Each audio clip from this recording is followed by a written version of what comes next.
عسلامة عسلامة. شنحوالكم؟ إن شاء الله تكونوا بخير. ورجعنا بروسيت تعمل 66 كيف التوانسة الكل نتصور يحبوها، اللي هي الخبيزة التونسية. قد ما كليت وقد ما ذقت خبيزة تبقى الخبيزة اللي طيبها ماما عليهم الكل. تابعوني نعطيكم توت لي زاستوس باش تنجحوا فيها وتجيكم بنة عالمية. أول حاجة خديت الخبيزة، أنا خديت 3 رباتي وندمت إني ما خديتش أكثر، خاطر بحيث ما حصلت منهم كان ربطة واحدة. نحيت الساقين اليابسين، خليت كانت طري ونظفتها بالورقة بيان سور، الخامج نحيوه، الأصفر نحيوه. في تونس تاخدوها فرشكة وتبدأ من الثانية، تبدأ بكلها طرية ما تلوحوش منها برشا. وتعديت نظفتها غسلتها، وبيان سور ما نوصيكمش في التنظيف. الخبيزة نعرفوها تطلع من عند ربي، لازمنا ننظفوها مليح مليح. انا حطيت لها شويه كربونات وخليتها تنفخت حكايه درجين في الماء، ومن بعد شللتها مرتين ولا ثلاثه، يمكن 3 مرات غسلتها. تحصلت على خبيزه نظيفه كيما تراو، ما حصلتش حاجه كبيره منها، وان بلوس من بعد باش تطيب باش تنقص برشا. ما هذاك اللي كتب، الحمد لله نحينا شهوه. كيما قلت لكم نخليو كاين الورقه الخضراء الطريه كيف الساقين الطريين. اذا يابسه نحيوها، خاطر هذيك اول اسيوس انك تتخلص من اليابس، ما تخلي كاين الورقه الطريه.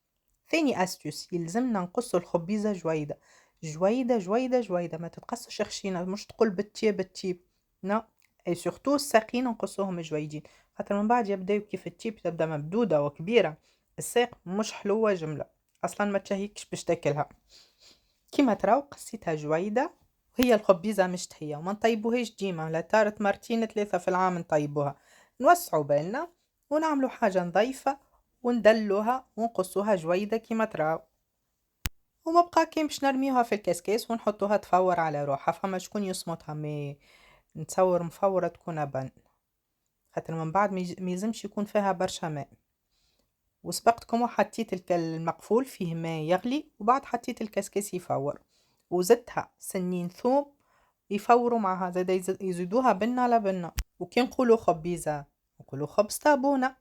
خليت الخبيزة تتفور على روحها وتعديت عجنت خبيزات تابونة.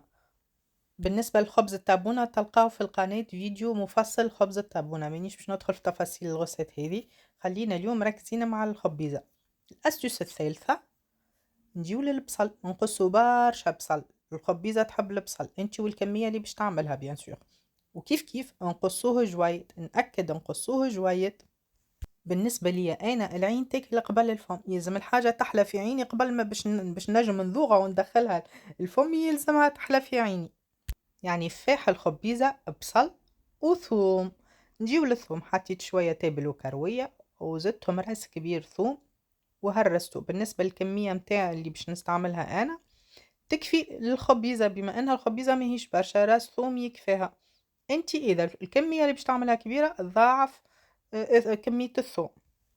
طليت على الكسكاس نلقى الخبيزة فورت وطابت ما شاء الله، من الحاجات اللي تخليك تعرف انه الخبيزة طابت، او الكمية تنقص بالكدا بالكدا.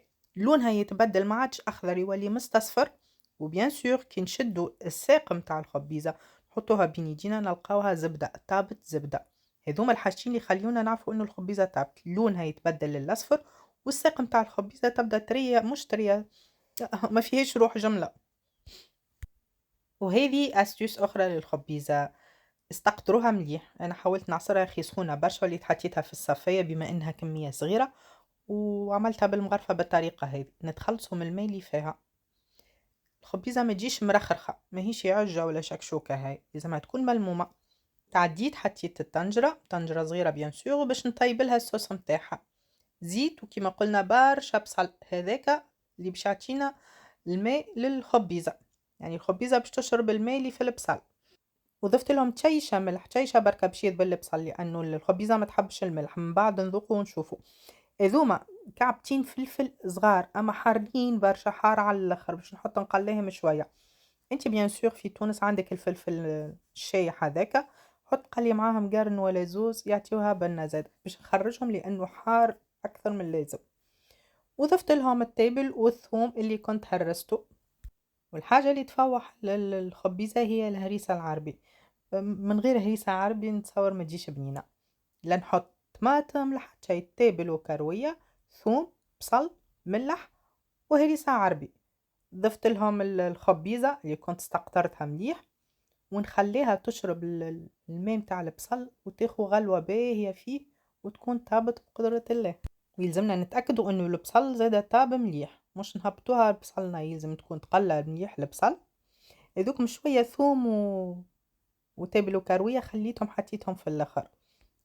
حطيت النص يتقلى من الاول ومن بعد ضفت في الاخر هذوكم يبنوا زادا. خليتها على نار هادية وتعديت باش نشوف العجينة متاعي، نلقاها ما شاء الله خمرت. باش نحط نشكل الخبيزات متاعي. اللي اول مرة يزور قناتي ما ينساش باش يشترك ويفعل الجرس باش يوصلوا جديدي. بارتاجيو الفيديو مع حبابكم واصحابكم. اكيد عندكم عروسة جديدة، اكيد عندكم اتوديونت بعيدة، اكيد فما شكون ما يعرفش يطيب الخبيزة. ابعثوا لها الفيديو وبقدرة الله تجيها خبيزة تعمل 66 كيف. وكما قلت لكم بالنسبة لوصفات الخبز تلقاوها موجودة في القناة. تعملوا دورة باش تلقاو برشا حاجات، أنواع خبز، خبيزة مدفونة، كسكسي بالراس، التشخشيخ التونسي، الكل تلقاوها موجودة على القناة. فقدت الخبيزة ما شاء الله طابت في حقها. لازموا تتأكدوا انه الخبيزة طايبة، البصل طايب. تعمل 66 كيف، صدقوني تجربوها بالطريقة هذه ما تندموش بالكل. طريقة التقديم تبقى لكم انتوما كما تحبوا. انا حطيتها في صحين، حطيت كعبات زيتون وشوية زيت زيتونة من فوق بما انها حارة بالهريسة العربي. الهريسة متاعي حارة. وهذا خبز التابونة. انا نحب ما نحبش الخبز سمين، وفما شكون يحب الخبز سمين. اوك عملت خبزات سمين وخبزات عملتهم جويدين بما انه انا ما نحبش البيبة برشا. هذوكم خبيزات صغار متاع ميرو. اذا الفيديو عجبكم ما تنسونيش بالقلوب واللي جيم، وتشاركوا الفيديو مع حبابكم واصحابكم باش تعمل فايدة على الناس الكل.